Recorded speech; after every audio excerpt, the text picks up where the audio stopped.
Baseball legend Yogi Berra is remembered for his famous quotes.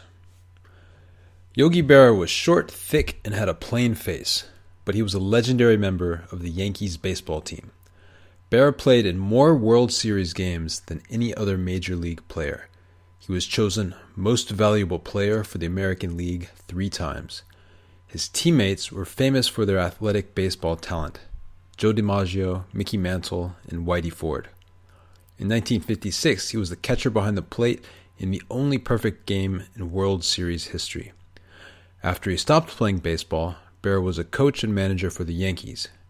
Berra became as famous for how he spoke as for his baseball talent.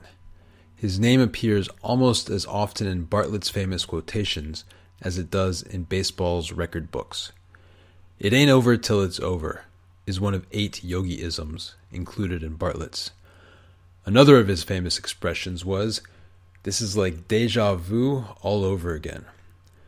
Some called Yogi Berra the philosopher of baseball. He once said, "Always go to other people's funerals, otherwise they won't come to yours." Since a funeral is a ceremony for someone who has died, it would be impossible for that person to attend someone else's funeral.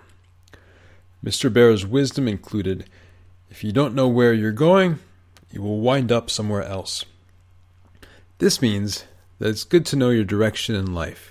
If you don't have a clear image of your goal, you will not achieve much in your life. While his expressions seemed simple-minded, they carried a lot of wisdom. "When you come to a fork in the road, take it," he said. A fork in the road means you have a decision to make. When the time comes to make a choice, pick a direction and go forward, Berra meant.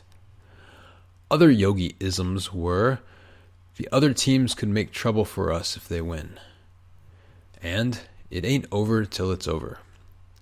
Sometimes people thought Yogi Berra said clever expressions that someone else said. His comment on that was, "I didn't really say everything I said." His real name was Lawrence Peter Berra.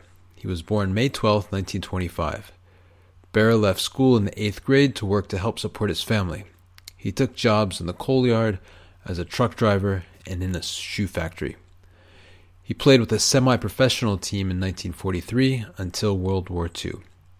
He joined the Navy and served on a gunboat at the D-Day invasion when troops landed on the coast of France to fight the Nazis. In 1946, he played for the Yankees professional team and hit a home run the first time he stepped up to bat. Berra married his wife Carmen in 1949. They had 3 sons, including Dale Berra, who played in the major leagues as an infielder. His wife once asked him where he wanted to be buried, in St. Louis, New York, or Montclair. "I don't know," he said. "Why don't you surprise me?"